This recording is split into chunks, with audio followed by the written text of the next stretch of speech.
another episode of Women for Women Everyday Journeys. I'm your host, Anjal Nanda. And today we are going to be discussing something each one of us has gone through at some point in our lives: setbacks. Whether it's a health challenge, losing a job, going through a difficult life transition, or being simply at a place where we never expected to be. What matters is not the fall, but how we rise up again.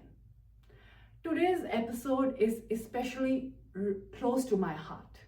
I'm honored to welcome Laura Panozzo, a Naperville community member and a cancer survivor who has turned her personal journey in a way of giving back.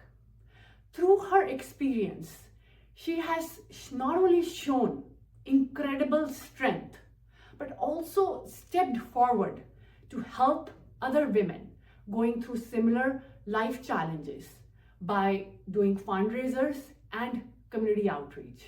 Laura, I thank you so much for being on the show and sharing your experience with others. Yeah, thank you so much for having me.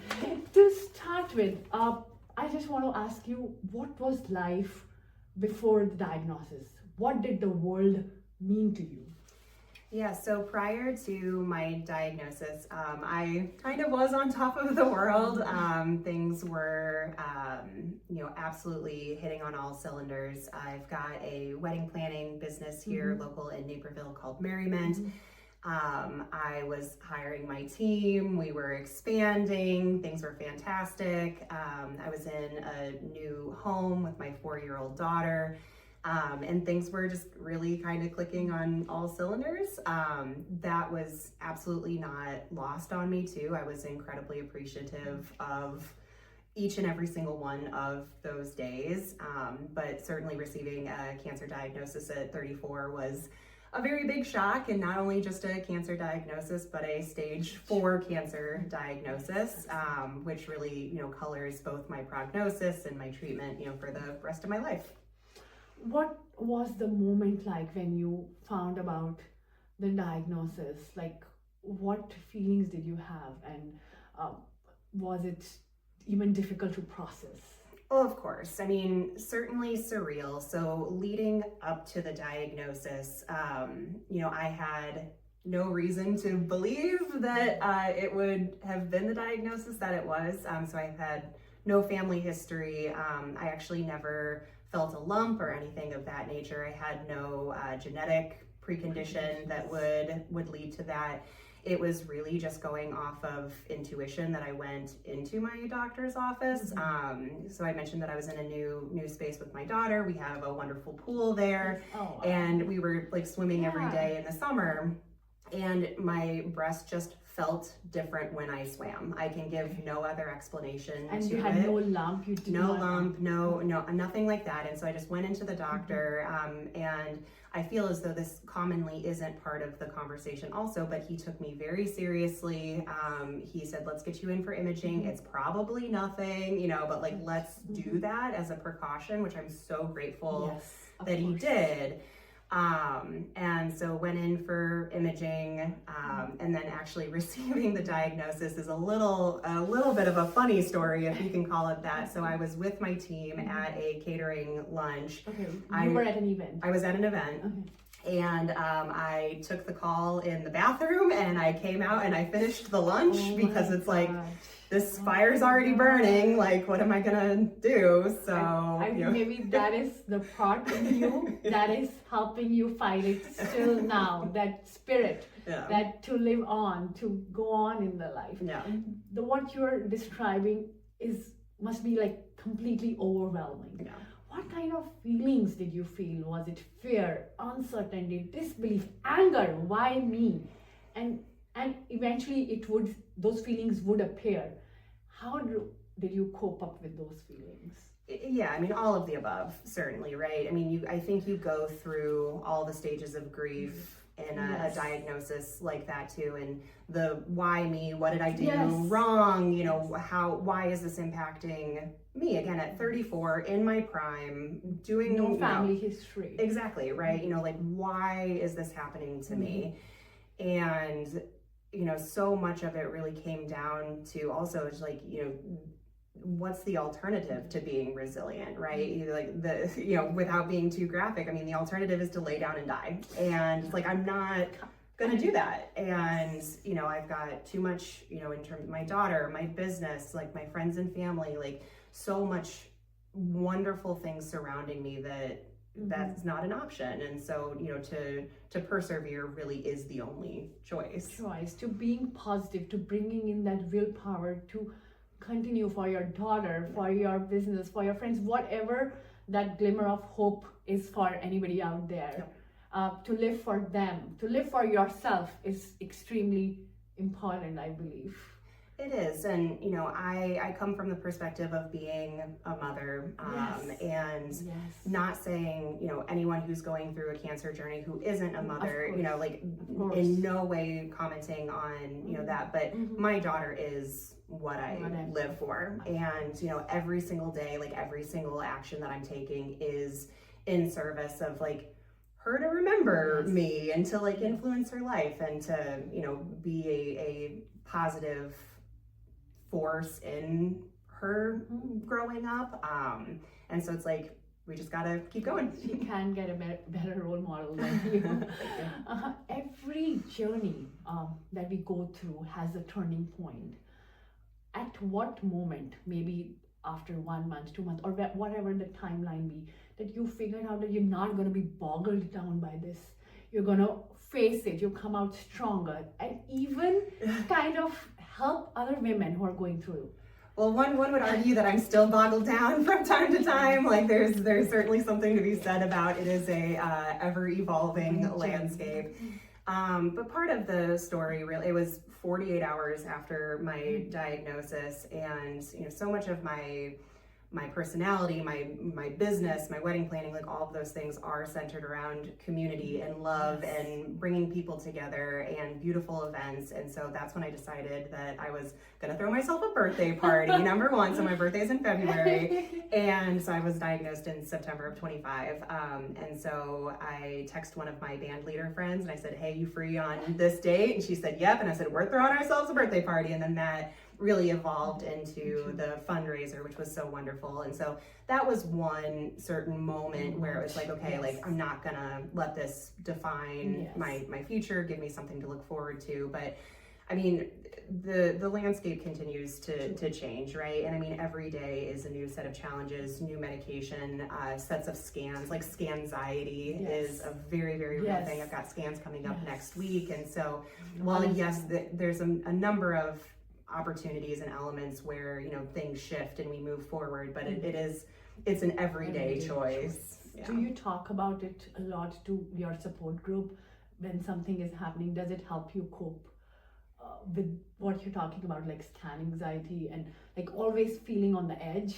It certainly does. And so also kind of silly, but very in line with my personality too, very type A in some ways, but I made like a Google document where, people can sign up to go to chemo with me. And it's funny because people will like kind of fight to be like, well, I should go to this chemo and I should go with this person. And like, that's very fun. And people signed up for meals and I put, blog posts on there so people can stay informed. And that's been very, very wide reaching and has been so wonderful to, communicate with people in that way. And people leave me messages and things of that nature. So that's so wonderful.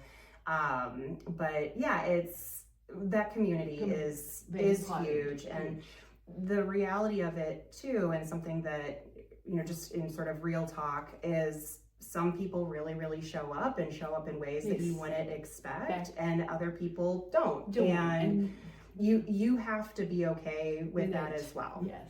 Because that's their journey that they're going through as well. And, you having this illness might reflect something to them that is so challenging that they can't show up for you and they can't cope in that way. And so, it's not personal at that point, but, there are some people who will show up in really big, beautiful, unexpected ways, and others who can't offer that to you. I know you are like provide new beginnings to couples. You bring life to them. So that's why your spirit is like that. Yeah. So I mean, you have that to kind of, God, I think, has given you such a big grief, but it has given you that spirit to fight it. Yeah. So as you progress, you're still in that journey of healing and of rebuilding. What kind of changes did you make? Smaller changes, everyday changes in your life, or did you had to make drastic, like routine changes, life changes to deal with what you're dealing? Yes to both, right? So I think the big drastic changes really came professionally first. So again, in September of 2025, I'm right in the thick of wedding season. Like that is the busiest time in Chicagoland for that. I'm surrounded by an absolutely incredible team of women who within, I swear, hours had it figured out, in terms of how to, find coverage and communicate with the couples and, be such a meaningful support to me. And I'm eternally grateful to them. I am on Social Security disability now as well. And so my ability to work within my brand is significantly diminished. And that is very emotional. That's very, very hard. But, there are still ways that I can contribute meaningfully to that. The way that I parent has to change just because my physical stamina is reduced. Like there's just no two ways around that. So that has been, sort of one element there too. And, like as you're saying, relying on my family and friends. So I'm so fortunate that two of my brothers live locally. In fact, one of them moved back like in the midst of this diagnosis. So him and his wonderful wife, my sister-in-law.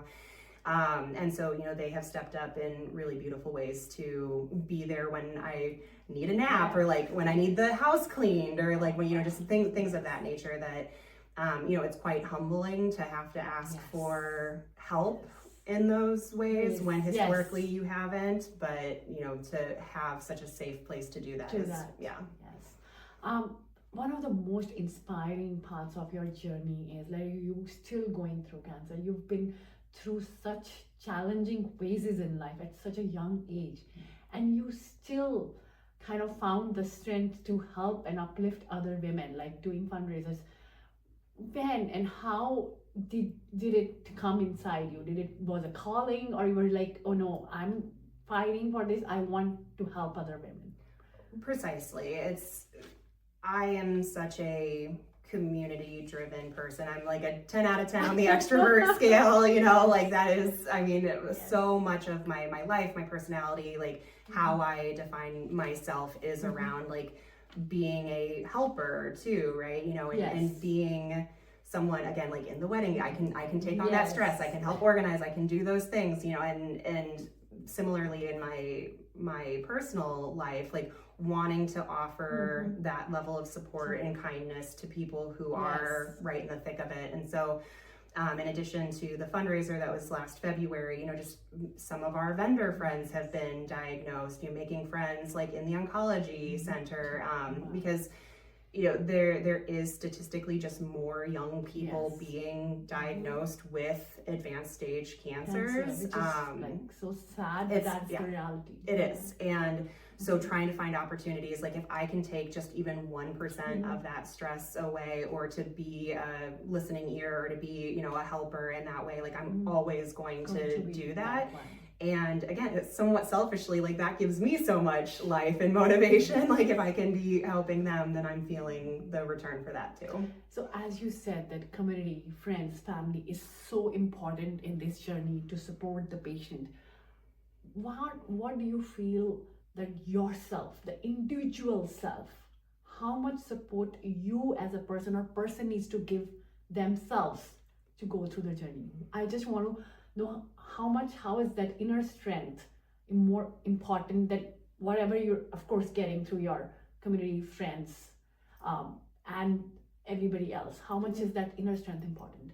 Well, I think that's a slam dunk obvious question in terms of you need to be filling your cup in a way, and that's incredibly incredibly important but difficult. Yes. With a chronic diagnosis, because it is so hard to care for your physical body. And again, just being very transparent, like there are days where I'm not caring for my physical body, where I am depressed, where I have sought the help of SSRI medication and therapy, and I continue to find those outlets too to pour back into myself. And I made like a little point system where it's like, if I even brush my teeth on a day, like I get a point, if I get out of bed, if I eat a healthy meal, if I leave the house, if I shower, these things that to someone who is well, who they don't necessarily think of those as barriers, right? Yes. But finding those workarounds, finding those mechanisms to care for my physical body, to care for my home, to care for my daughter, in a meaningful way, like you have to adjust, because that wasn't my, there wasn't a day prior to my diagnosis where it's like, did I brush my teeth? That just wasn't the reality. And to really kind of step back and have to go into that space is humbling, but it's also, you have to be very real with yourself to recognize, like, this is where I'm at today, and I can make today as good as possible. Yes, like not being harsh with yourselves. It's okay if you didn't shower. It's okay if you're not able to do those everyday chores which you felt you didn't even think about it. Right. Yeah. So, as we go through any journey as challenging as yours, there are moments you feel that the toughest and the hardest portions of that journey are over.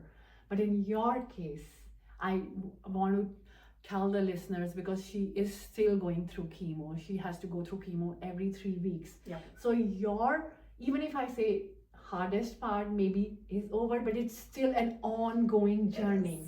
It is still, she's facing those 3 weeks of chemo and going through challenges.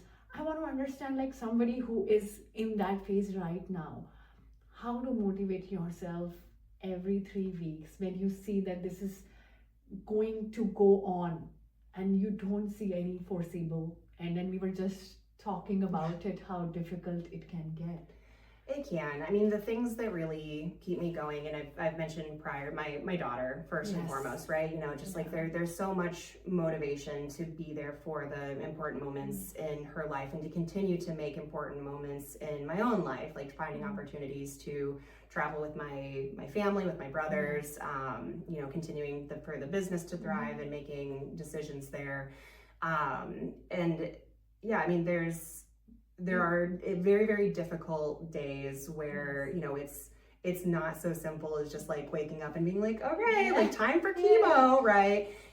Because I will be in treatment for the rest of my life. I think the other thing that gives me a lot of confidence is how quickly medicine is advancing, how many opportunities there are. I'm on really cutting edge medication now. I trust my oncology team. I'm doing other sort of holistic wellness elements as well to like keep myself going in that way. So I have to have hope that there will be a functional cure, or that that hope. There has to be hope, because if you let that extinguish, then what are we doing? Yes, and celebrating little things, like things that we never thought need celebrating, like maybe living for them, then like not looking far ahead, just celebrating the things that are in front of you. Yep. And when looking back now, this is an experience that changes everybody in a way. How is your perspective changed about life, about people, about maybe yourself? Yeah, I mean, you have a very interesting relationship with yourself and with mortality, and things become very very different very quickly. Yeah. I mean, one day you were swimming and doing a party, and next day Literally. I had a wedding the day before, and it's just it's a very stark change, and I think many people can relate to that. Again, if they have unexpectedly lost someone, if they lose their job, these other types of setbacks that we've mentioned, where it's like everything kind of changes in a moment. And with that, I think I always had a very far forward view. I think as an entrepreneur, as a mother, I'm looking ahead to my daughter turning 18. I'm looking ahead to the business being 50 people large. I'm looking ahead to those big things. But I think you mentioned it too, where it's like really kind of bringing that back down into smaller moments and smaller days. And I always had a little bit of, not skepticism, but a little bit of cynicism with the okay, if we can't do a day at a time, let's do an hour at a time. If we can't do an hour at a time, let's do a minute at a time. And honestly, I have found myself in those moments now, right? Where it's we're just going to get to the end of this hour. We're just going to get to the end of this day. We're going to get to the end of this week. And I had never held that perspective before. And there is a lot of power in that. And getting to the other side, getting past those really dark days, getting past those really sick days, and being on the other side of it. Somebody who's listening to you right now and is going through a similar journey as yours, what are you going to say to them? Yeah, hold on hope, right? Hold on to that. Find those small moments. Reach out to community. It is incredibly difficult to ask for help. It is incredibly difficult to be in that place with yourself, especially if you have been very independent and high achieving and all the things in the past, to say it's not cutting it anymore and I need something. Somehow, yes. So don't shy away from that. Yes, and I would say even don't shy away for reaching out to community, to people who have never asked for help, like complete strangers. I feel the world is innately kind. Yes. We just have to ask. Laura, thank you so much for sharing your story so openly and so courageously.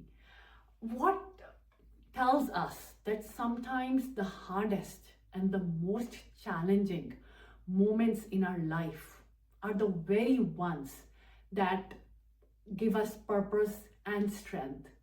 Laura's journey has not only shown us that in an extremely and challenging phases in life like cancer, she's not been only able to survive, but she's able to rise up, rebuild, and even reach out to other women to uplift them along the way.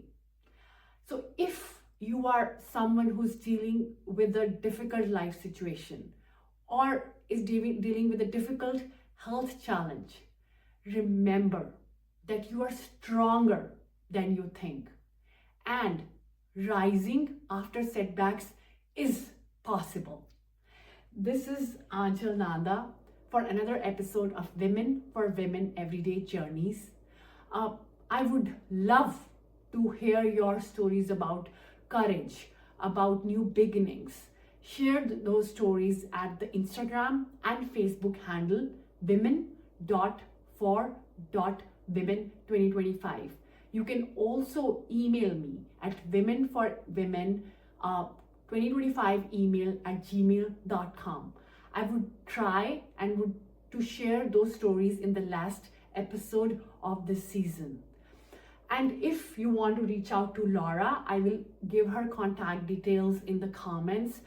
If you want to reach out for help, support, or if you want to help her in the initiatives of fundraising, of doing something for other women who are going through similar challenges, she's really open, and you can reach out to her.